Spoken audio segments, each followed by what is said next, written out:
Y nosotros tenemos ahorita, hoy en día, muchas preguntas, siempre nos las tenemos, ¿no? Preguntas de nuestra sanidad y salud, pero preguntas de nuestra relación de matrimonio o de pareja. Preguntas que le hacemos al Señor y no sabemos si o Él nos las contesta, o el enemigo nos las contesta, o nosotros en la carne nos las contestamos. Preguntas como, ¿le importará a Dios lo que yo siento y lo que estoy pasando? ¿Me lo contestará alguna vez? ¿Qué propósito tengo? Y estas preguntas vienen y son hechas generalmente de circunstancias buenas y malas y complicadas en nuestra vida. Y es el resultado de esas tomas de decisiones. Entonces, hoy les quiero plantear, cuando esas decisiones están tomadas en base a Dios o cuando están contestadas en base a que estemos alejados de Él, y hay una gran diferencia. Nosotros nos podemos acercar, si bien nos va un hombre sabio, haciéndole preguntas, y ese hombre sabio nos va a nos va a contestar esas preguntas con varias opciones para que nosotros pensemos cuál es la mejor y decidamos en base a ese criterio hacerlo pensar y poder elegir la mejor. Dios lo que hace es que nos contesta las preguntas específicas a cada uno de nosotros y en cualquier tema, en el tema de prosperidad, de salud, de relaciones en el trabajo. Es personal Dios. Dios lo que quiere en primera instancia es que seamos libres. Y esa libertad es el libre albedrío que nosotros tenemos entre poder escoger entre el bien y el mal. Y con esa libertad no necesariamente estamos obligados a obedecer a Dios. Dios es el responsable por el hecho de la libertad. Los seres humanos somos responsables por los actos que hacemos de esa libertad. Dios, su voluntad es que quiere que lo conozcamos, pero la decisión de conocerlos finalmente es de nosotros. Y dependiendo si conocemos la voluntad de Dios para nuestras vidas, tomaremos decisiones. Hace 2 o 3 semanas fui a tomarme un café con un amigo ingeniero que no lo veía hace como 20 años. Y empezamos a platicar y nos tenemos en buena estima, y me platicaba que hace 5 o 6 años él tomó una decisión en su trabajo, la cual le repercutió hasta el momento. O sea, hace 6 años tomó esa decisión. Él ahorita se acercó a Dios, pero en ese momento estaba totalmente alejado, y me comenta que esa decisión que tomó, la tomó enojado, con soberbia, con ansiedad, con orgullo, con inseguridad, con miedo, con ignorancia y hasta terquedad. Y luego, después de que tomó esa decisión, le fue mal en el trabajo y lo corrieron. Y culpó a Dios. Gracias a Dios ahorita está bien y está renovándose en Cristo Jesús. Y les puedo poner algo que también pasó en la Biblia, y ustedes lo saben, cuando Dios puso a Adán y Eva en el Edén. Y pues ustedes saben que ahí lo que primero que les prohibió Dios es tomar del fruto prohibido. Y lo primero que hizo Eva, le dio la manzana a Adán, y Adán se la comió. Y entonces pues Dios ya sabía lo que había pasado, se presenta con ellos y les dice: ¿qué hiciste, Adán? Y la respuesta de Adán fue: la mujer que me diste por compañera me dio del árbol y yo lo comí. En Génesis 3:12. O sea, él no acepta la responsabilidad, le echa la culpa a su compañera y le echa la culpa a Dios. En Proverbios 19:3, que es la sabiduría de Dios, dice: la falta de madurez del hombre la hace perder el rumbo y su corazón se enoja contra el Señor. También en este tipo de circunstancias que nos metemos, a lo mejor también no tenemos bien establecidos nuestras prioridades. Nuestra prioridad número 1 es Dios. Nuestra prioridad número 2 es nuestra familia. Nuestra prioridad número 3 es nuestro trabajo. La cuarta es el ministerio. Ese es el orden de Dios. Quiero plantear, ¿escuchan a Dios cuando les habla? ¿Se han apartado con Él todas las mañanas o cierto tiempo para poderlo escuchar? Luego no vemos. A mí me tocó estar explicando la palabra y hacer que a una persona leyera un versículo, tres versículos, como 20 veces. Y le dije, a ver, explícamelo. Y no veía lo que estaba escrito. Veía cómo era ella, no cómo es en realidad la situación. ¿Te justificas en la carne? ¿Tienes rebeldía, falta de fe, falta de conocimiento? En Jeremías 7:24 dice, y no oyeron ni inclinaron su oído, antes caminaron en sus propios consejos, en la dureza de su corazón malvado, y fueron hacia atrás y no hacia adelante. Aquí es cuando nosotros podemos hablar mucho y ser muy buenos cristianos y estar en el trabajo o en cualquier parte de tu vida, en tu matrimonio, con tus hijos, y no ves un avance. Y es cuando has tomado malas decisiones en base a tu carne, no en base a lo que Dios quiere. Y con eso les quiero tocar el primer mandamiento de Dios. En Marcos 12:30 dice, llamarás al Señor tu Dios con todas tus fuerzas, con todo tu corazón, con toda tu alma, con toda tu mente y con todas tus fuerzas. En Éxodo 20:3, no tendrás dioses ajenos delante de mí. Este mandamiento, cuando estaba haciendo la prédica, me di cuenta, es sabio. Y yo creo que ustedes también lo saben primero que yo, ¿no? Pero cuando nosotros amamos primero a Dios, si Dios está con nosotros, automáticamente nos amamos nosotros mismos. Empezamos a pensar como Él, empezamos a hablar como Él, nos empezamos a empoderar, a tener la inteligencia y sabiduría de Él. Empezamos a escuchar como Él, empezamos a hablar como Él. Cuando leemos las Escrituras tenemos revelación del Espíritu Santo, podemos entender mejor las cosas. Al tener mejor conocimiento de la verdad de la palabra de Dios, mantenemos el peligroso orgullo fuera, la envidia homicida lejos, la mentira engañosa fuera de nuestras vidas. En la ausencia de Dios, que es lo contrario, empezamos a sustituir por un ídolo, porque no se tiene una identidad, no se sabe dónde eres ni dónde vas. Un ídolo es más cómodo, limita a Dios en su mente, hace tener un Dios más manejable, reduce su tamaño, reduciendo su poder. Es más cómodo un ídolo que justifique nuestro estilo de vida, que no se meta donde no lo llaman. Es, en pocas palabras, más controlable. A un ídolo es todo lo que lo que les quiero decir, es que es todo lo que desvía tu atención de Dios, algo que tiene más valor que Dios. El ídolo esclaviza y te hace sentir que no puedes vivir sin eso, porque si no lo tienes, te va a ir muy mal. Una consecuencia es que te pareces más a tus ídolos que adoras. En mi época, que soy joven, pero estaba Michael Jackson de moda, pues traer el guantecito, pues ese puede ser blanco, ese podría ser tu ídolo, ¿no? Oye, investigué y en el Antiguo Testamento hay muchos dioses que tenían los israelitas, pero básicamente hay 3, que es Mamón, que es el dios del dinero, Baal, que es el dios del sexo, Moloch, de la violencia y de la guerra. Y hoy me podrían decir, pues yo no tengo ningún ídolo en mi casa, no tengo un ídolo de madera ni de piedra, ¿no?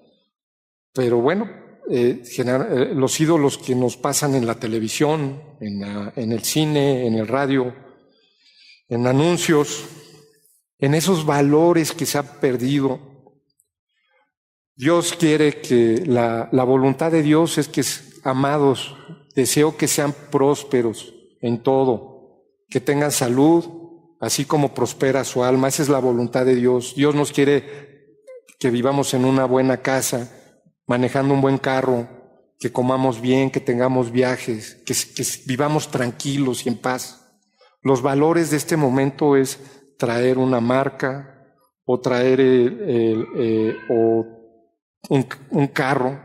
Yo hace un mes más o menos murió un tío, el mayor de mi papá, y él fue muy próspero. De hecho, ahorita próxima vez voy a ir a Puerto Vallarta a su casa a disfrutarla, y yo creo que me la va a pasar muy bien. Pero él agarró de ídolo al dinero. Y cuando un ídolo te maneja, te quita tu identidad en Dios, pierdes valores.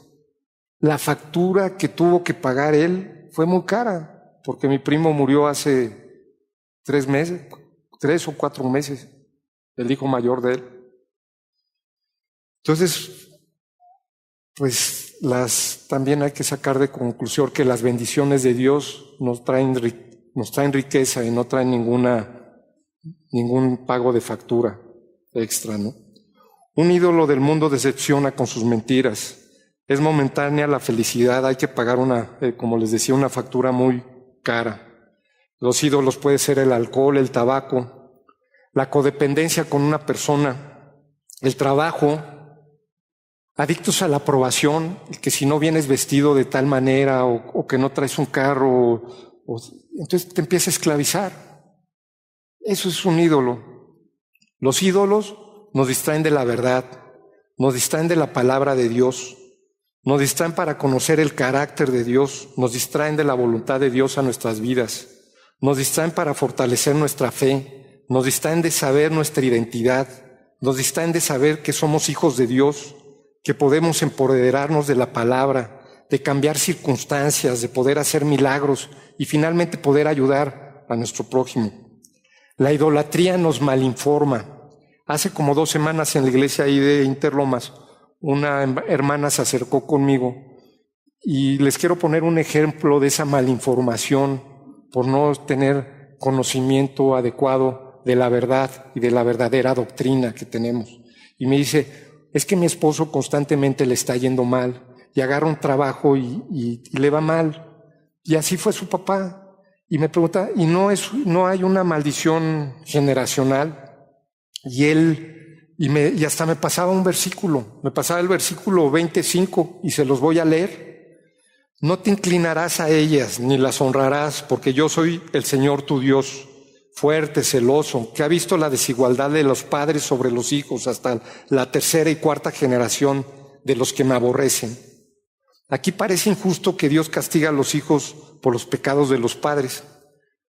Pero, sin embargo, esto está mirando desde una perspectiva terrenal. Dios sabe que los efectos del pecado se transmiten de generación en una generación a la siguiente. Cuando el padre tiene un estilo de vida pecaminoso, sus hijos son propensos a tener el mismo estilo de vida pecaminoso también. Aquí estábamos ahorita platicando en el camino y me comentaba con la persona que estaba en mi copiloto, me decía, es que pues mi familia no se toma y entonces pues mis sobrinos que son unos adolescentes tampoco toman. Y lo contrario es que si mi papá tomaba, pues yo también tomaba y caía en los mismos pecados que caía mi papá. Por eso viene lo que castiga a Dios es al pecado. Sí, la Biblia nos dice específicamente que Dios no responsabiliza a los niños por los pecados de sus padres. En Deuteronomio 24:16, los padres no morirán por los hijos, ni los hijos por los padres. Cada uno morirá por su pecado. Este es un ejemplo de esa mala información, ¿sí? Lo que hizo Jesús por nosotros, y fue lo que le dije en Isaías 53:4, dice, Jesucristo fue herido por nuestras rebeliones, molido por nuestros pecados. El castigo de su paz fue sobre nosotros, y por la llaga suya nosotros fuimos sanados. Eso es lo que vino a hacer Jesucristo por nosotros. En 1 Corintios 5:17, de manera que si alguno está en Cristo, son nueva criatura, las cosas viejas pasaron, he aquí que todo he hecho nuevo. El Salmo 115, 4, trae una reseña de lo que es los ídolos. Los ídolos de ellos son plata y oro, obra de manos de hombre. Tienen boca, mas no hablan, tienen ojos, mas no ven, orejas tienen, mas no oyen, tienen narices, mas no huelen, tienen manos tienen, mas no palpan, tienen pies, mas no andan, no hablan con su garganta. Semejante a ellos son los que lo hacen y cualquiera que confía en ellos. Cada vez se van pareciendo más a ellos. Lo comento porque yo he visto cada momento más filosofías erróneas y religiones erróneas del yoga, de sabiduría del hombre, que es bueno para entendernos ciertas cosas, ¿no? Pero les quiero decir que Jesús es el camino, la verdad y la vida, y nadie va al Padre sino a través de Él. Así es. La idolatría nos miente. Los primeros en mentirnos somos nosotros. En una relación de matrimonio, o una relación de pareja, o una relación de hijos con padres, o una relación de trabajo, ¿sí? Ese ídolo que tú quieras ponerle como mujer, hombre, te puede hacer sentir culpable, te hace que te juzgues a ti mismo, sintiéndote lo que no eres, lo bastante bueno, ni lo bastante fuerte, ni lo bastante inteligente. Te juzga de tus propias limitaciones y facultades, que no eres digno de amor o de felicidad, que no eres bello o bella. Como mujer o como hombre, ¿por qué piensas eso? Pero piensas cuando estás en la carne, estás dudando de la palabra de Dios.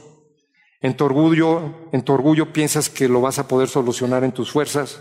Estás poniendo tus esperanzas en los hombres. Son mentiras. Filipenses 4:13, todo lo puesto en Cristo que me fortalece. Eres hijo de Dios. Y me vino una palabra en Isaías 54:6 que resume esto y es una relación entre yo. Tengo 2 hijas, una de 18 años y otra de 14. La de 18 años, el próximo año se va a meter a estudiar medicina, y la chiquita de 15 años pues todavía no tiene bien su propósito, pero esta es un medio baquetona, pero bueno, todavía no tiene bien establecido lo que va a hacer.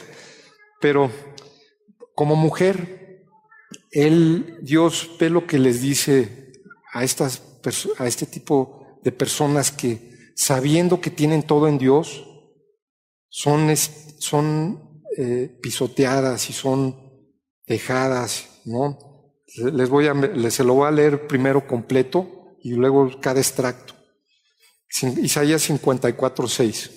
Porque como a mujer dejada y triste de espíritu te llamó el Señor, y como a mujer joven que es repudiada, dijo el Dios tuyo. Por un pequeño momento te dejé, mas te recogeré con grandes misericordias. Con un poco de ira escondí mi rostro de ti. Por un momento, más con tu misericordia eterna tendré compasión de ti, dijo tu Redentor, el Señor. La primera parte, porque como una mujer dejada y triste de espíritu te llamó el Señor, y como a joven que es repudiada, dijo el Señor tuyo, es cuando un ídolo que puede ser tu jefe, un hombre, una mujer, ¿sí?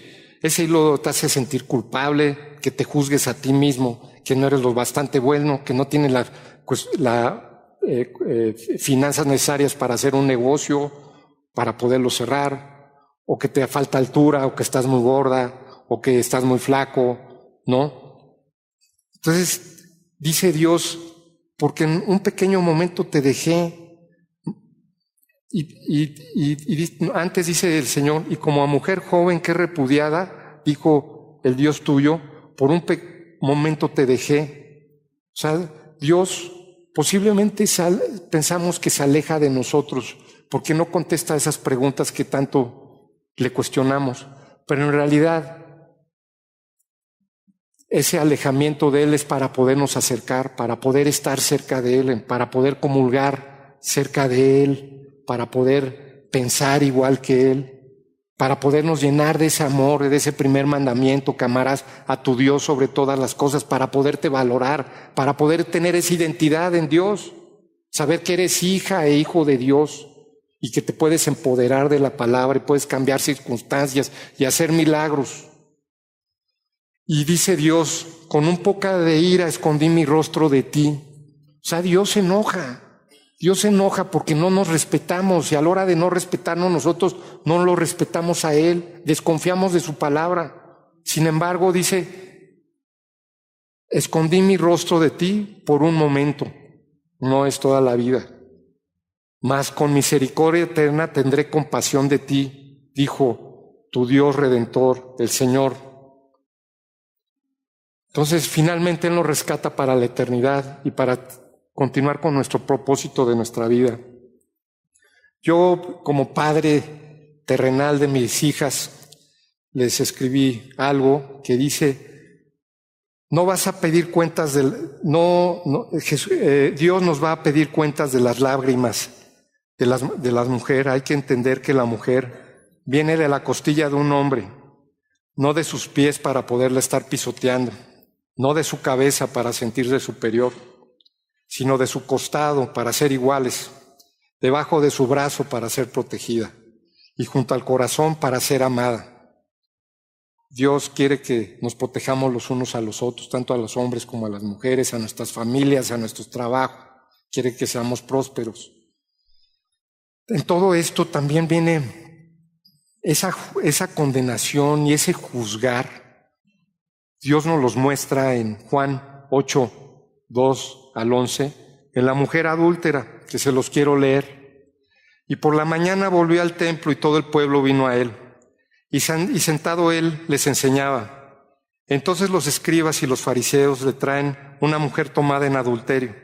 Y poniéndola en medio le dice, Maestro, esta mujer ha sido tomada en el mismo hecho adulterando.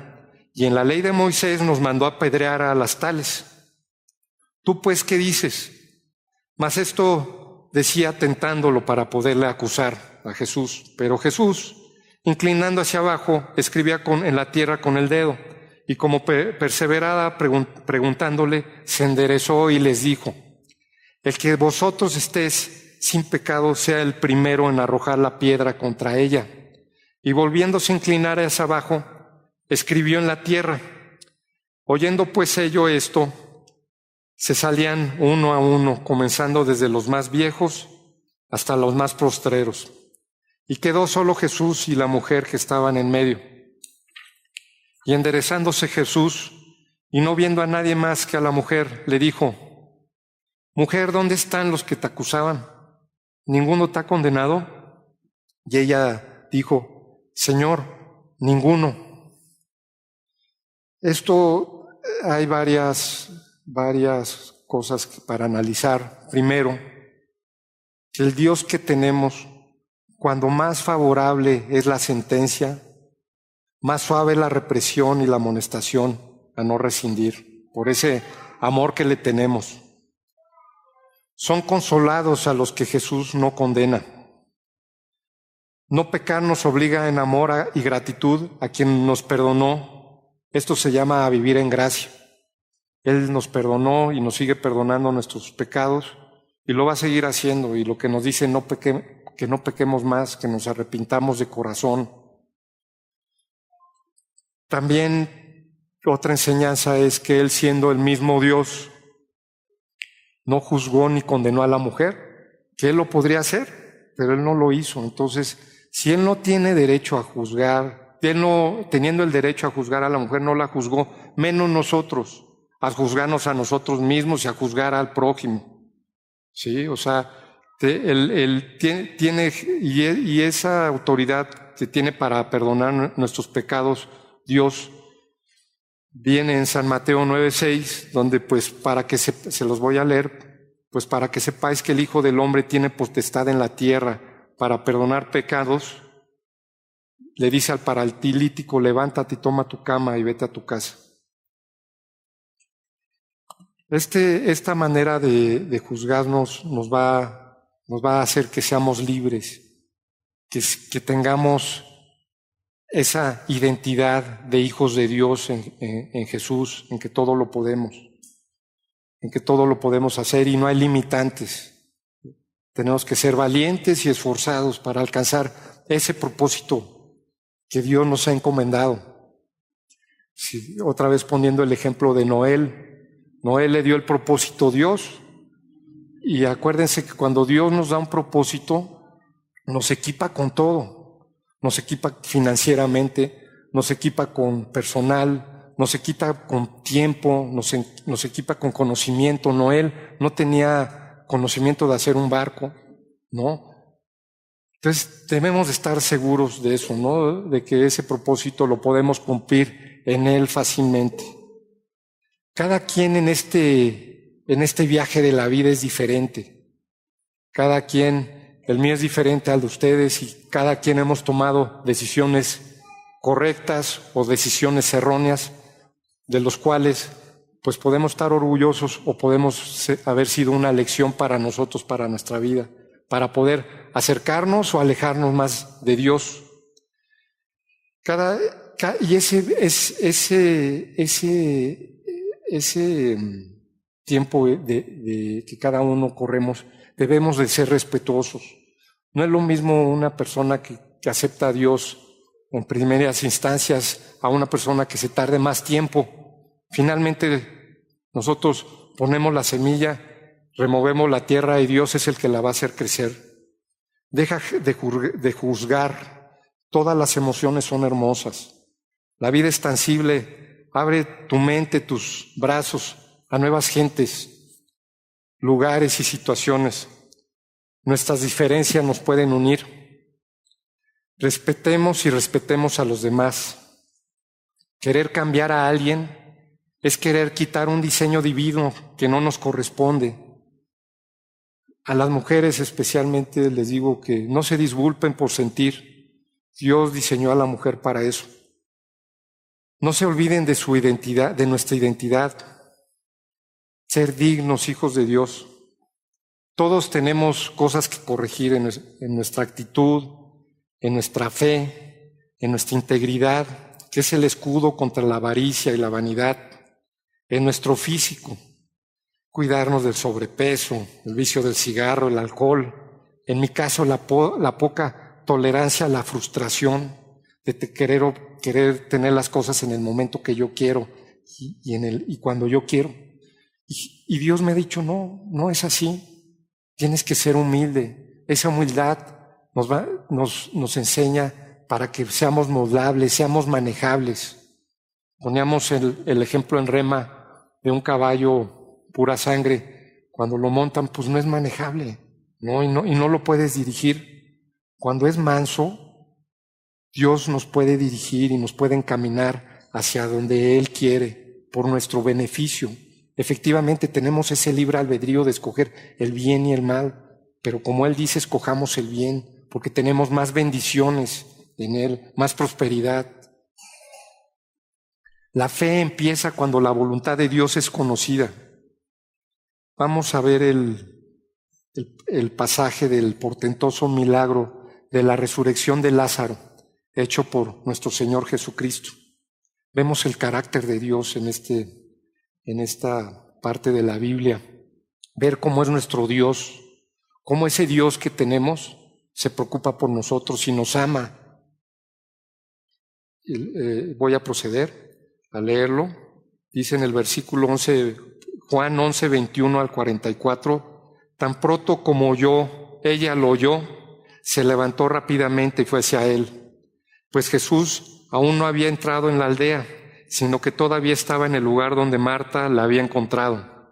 Entonces los judíos que estaban con ella en la casa consolándola, cuando vieron que María se levantó deprisa y salió, la siguieron, suponiendo que iba al sepulcro a llorar allí. Cuando María llegó a donde estaba Jesús, al verle, se arrojó entonces a sus pies, diciéndole, Señor, si hubieras estado aquí, mi hermano no habría muerto. Y cuando Jesús la vio llorando, y a los judíos que vinieron con ella llorando, también se conmovió profundamente en el espíritu, y se entristeció, y dijo: ¿Dónde lo pusiste? Le dijeron: Señor, ven y ve. Jesús lloró. Por eso los judíos decían: mirad cómo lo amaba. Pero algunos de ellos dijeron: ¿no podía éste abrir los ojos del cielo, haber enviado también que Lázaro muriera? Entonces Jesús, de nuevo profundamente conmovido en su interior, fue al sepulcro. Era una cueva y tenía una piedra puesta sobre ella. Jesús dijo: quitad la piedra, Marta, hermana del que había muerto. Le dijo: Señor, ya hiede, porque 4 días que murió. Jesús le dijo: ¿no te dije, si crees verás la gloria de Dios? Entonces quitaron la piedra. Jesús alzó los ojos a lo alto y dijo: Padre, te doy gracias porque me has oído. Yo sabía que siempre me oyes, pero lo dije por causa de la multitud que me rodea, para que crean que tú me has enviado. Habiendo dicho esto, gritó con voz fuerte: Lázaro, ven afuera. Y el que había muerto salió con los pies y las manos atados con vendas, y el rostro envuelto en un sudario. Jesús les dijo: desatadlo y dejadlo ir. Jesús experimentó un sentimiento de pérdida y de aflicción, de dolor y de tristeza por María y por sus amigos. Aquí les puedo decir que cuando nosotros pasamos una pena, el dolor puede ser tan grande que no lo podamos cargar solos. Y Él se une en ese amor a llorar igual que nosotros por la pérdida que pudimos haber tenido. Jesús inmediatamente busca cómo reconfortarnos, aunque a veces no lo entendamos y pensamos que viene a destiempo. Siempre los tiempos de Dios son perfectos. En el versículo 36 vemos que dice: al que Él amaba. Lo dice así, al que Él amaba, porque el amor que tiene Jesús hacia nosotros es un amor ágape, un amor perfecto. El amor que tenemos nosotros es un amor más en lo terrenal, es condicionado, es con miedos, lamentablemente. El amor de Jesús es un amor que es, fue y será para siempre. Es fiel. Quienes son amigos de Cristo también pasan por enfermedades y problemas y contrariedades. Nosotros, por ser cristianos, no estamos exentos en tener operaciones o tener dificultades de prosperidad o de salud o mal entendimiento con nuestros hijos, con nuestra familia. Siempre hay pruebas que superar. Siempre está Dios para ayudarnos. Pero quienes son amigos de Cristo también sirven de consuelo cuando estamos enfermos. Nuestra iglesia puede estar orando por algún enfermo, o puede algún amigo cristiano estar orando por nuestra prosperidad, o porque nos hayan operado y estar bien, o porque estamos necesitados de Dios. Por eso Dios nos dice que cuidemos con las amistades que nos juntemos. No sé si ustedes puedan orar con una persona que se la vive en un antro o en un bar, ¿no? Que está alejado de Dios. Por eso nos dice que tengamos tipo de amigos que estén en la iglesia. Cuando nos hallemos en lo más profundo de nuestra tristeza, no nos dejemos arrastrar hasta lo más profundo de nuestra desesperación. La extrema necesidad del hombre es la suprema oportunidad de Dios. No olviden que a lo mejor en ese túnel que todavía no vemos esa lucecita, está en camino. Es una oportunidad suprema para que se manifieste Dios en nuestras vidas. En el versículo 21 vemos a Marta que le dice: si hubieras estado aquí, como si el poder de Dios no pudiera curar distancias. Dios, podemos hacer una oración de intercesión en Estados Unidos por los hermanos que están, 2,000 hermanos que perdieron su casa en California, por gente que no tiene que comer, por los sismos de Oaxaca, por los sismos de Chiapas, por gente que perdió su hogar. Por supuesto que Dios oye nuestras súplicas a distancia. En el versículo 22, mas también sé ahora que todo lo que pidas a Dios, Dios te lo dará. Cuando exponemos el caso con humildad y con confianza, con cualquier palabra, no necesitamos ser muy doctos en hablar con Dios. Podemos hablarlo con amor y con nuestras propias palabras. Cuando estamos seguros de qué le debemos de pedir a Dios, Él se va a manifestar. Y cuando no, tenemos la ayuda del Espíritu Santo para que pida por nosotros. Es nuestro ayudador. En el versículo 23, Jesucristo nos incita a pensar en el futuro.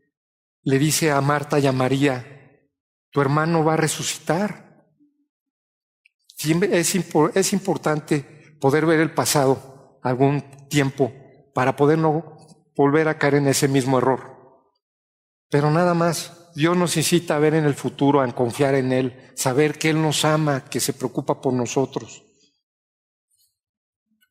En el 39, en el versículo 39, es muy interesante porque Jesús le dice a Marta, quita la piedra. Y la contestación de Marta le dice, hiede ya, lleva 4 días de muerto. Cuando Dios nos da una orden hay que obedecerla. Aquí Marta dudó de Jesús, le dijo, pero ya está muerto, ya no tiene salvación. Cuando estaba en Betania, 4 días antes de que muriera Lázaro, ya sabía que iba a morir y ya sabía que lo iba a resucitar. Ese era el propósito de Dios en ese momento para esta parte y esta escritura. Entonces cuando María le dice, lleva ya 4 días de muerto, o sea, para tu bendición, le está diciendo, y no lo podemos decir a nosotros mismos cuando estamos orando por una bendición de prosperidad o de salud o de reestructuración de comunicación con nuestros seres queridos. Y le decimos a Dios, ya dejamos de orar, porque ya no tenemos fe, y al día siguiente Dios posiblemente nos iba a dar nuestro milagro, pero nosotros mismos lo paramos. Tenemos que ser persistentes. Dios puede cambiar circunstancias y puede hacer milagros, obviamente, pero lo que más quiere es cambiar nuestros corazones. Posiblemente en mi caso me quiera hacer más humilde, o quiere trabajar en mi amor, en mi fe, en mi bondad, en mi orgullo, en mi paciencia. Una fe sincera será coronada, resultando un milagro. Es preciso que escuchemos constantemente la palabra de Dios. En Marcos 11:24, por tanto os digo que todo lo que pidiereis orando, creed que lo recibís y os vendrá. No hay más oración eficaz que esta, porque compromete a Dios con sus propias palabras, siempre y cuando tengamos fe y seamos obedientes. Nosotros vemos las cosas como somos, no como son en verdad. Cuando cumplimos el primer mandamiento, y amamos a Dios, y Dios está dentro de nosotros. Y el Salmo dice, nos deleitaremos porque sé que cumplirás todas las bendiciones de nuestro corazón. Estamos constantemente en contacto con Él y con el Espíritu. Y vemos todo con amor, pensamos con amor, hablamos con amor, vemos verdad, vemos el punto de vista de Dios. Es importante y reflexionemos que también hay que pasar un tiempo con Dios. Los grandes héroes de la Biblia, como Moisés, antes de que sacara a su pueblo de Israel, ¿se acuerdan que mató a un egipcio y luego se fue 40 años al desierto? Yo creo que ahí tuvo oportunidad de acercarse a Dios y ver su identidad y posteriormente regresar y poder liberar a su pueblo, poder tener esa fe que cuando estaba enfrente del Mar Rojo, oró a Dios y le dijo, bástate con lo que tienes en la mano, y Moisés nada más tenía un cayado, el cual bajó al piso y pudo abrir el Mar Rojo. Eso es el propósito de Dios. Por eso es importante que pasemos un tiempo con Él. Hay que recordar las promesas de Dios. Una de ellas es, amada Iglesia de Toluca, yo deseo que sean prosperado en todo, que tengan salud, así como prospera su alma. Estén listos para confiar más que para entender. Eso es estar en fe. Dios te va a cuidar y hay que conocerlo y confiar en Él. Sabes que con Cristo puedes ver la vida con esperanza, con gozo y con seguridad. Ten por seguro que tus preguntas serán contestadas personalmente por Dios para cada una de tus necesidades. Y quiero exhortar a la iglesia, a los que tienen un poco más de conocimiento en Dios y en la vida y en todo, en esa persona sabia e inteligente, y es mejor si es de Dios. Si eres tan afortunado para enseñar por tus conocimientos, por tus tropiezos o por tus éxitos, ayuda a corregir el rumbo de quien lo necesite, y todo basado en la palabra de Dios. Cuando amamos a Dios primero, es nuestra prioridad número 1. Nos llenamos de su amor, y les vuelvo a repetir, hablamos como Él, pensamos como Él, nos comunicamos con el Espíritu, sabemos bien nuestro propósito, sabemos nuestros dones y cómo estamos equipados. Hay unos que son buenos para predicar, otros para enseñar, otros pastores. Entonces, también saber de nuestros dones, del discernimiento de espíritus, de un don de sanidad, de un don de profecía. Eso es importante y ayuda a la iglesia y nos ayuda a todos. Cuando tenemos a Dios adentro de nosotros, nos vamos a empoderar de Él para poder ayudarnos. Dios equipa al valiente y al esforzado. Quería nada más concluir con el terremoto que sufrimos hace poco aquí en la Ciudad de México. Yo estaba en el World Trade Center en el piso 16 y me puse a orar. Y fue un momento, pues, de asombro, mas no me dio miedo. Y me quedé ahí ya después de como hora y media y estaba en el piso 16 y pude ver abajo que había como 2,000 o 3,000 personas ahí paradas, sin saber qué hacer. También otro escenario fue que fui en Facebook y no sé si vieron la matanza que hubo en Las Vegas, que así como hay gente que habla a Dios a través de ellos, el enemigo se mete en gente mala. Y ese cuate estaba con el enemigo y saben que mató a 56 personas y hirió a otras 500. Y se ve toda la gente corriendo, no sé si lo vieron. Y ahorita lo del huracán es en Puerto Rico, ¿no? Entonces, Dios me mandó un versículo, el 9:36 al 38, que dice así: y viendo la multitud tuvo misericordia de ella, porque estaba derramada y esparcida como ovejas que no tienen pastor. Entonces dice a sus discípulos, a la iglesia de Toluca: a la verdad de la mies es mucha, mas los obreros son pocos. Rogad pues al Señor de la mies que envíe obreros a su mies. Entonces exhorto a nosotros a poder llenarnos de Dios, del primer mandamiento, para poder hacer con mayor facilidad el segundo mandamiento, que amarás a tu prójimo como a ti mismo. En ese se resume la ley. Les agradezco este tiempo pasado aquí y que tengan una hermosa y bonita semana. Que Dios los bendiga, que encomiendo su camino a Dios el día de hoy y toda la semana, que confíen en Él, porque Dios hará.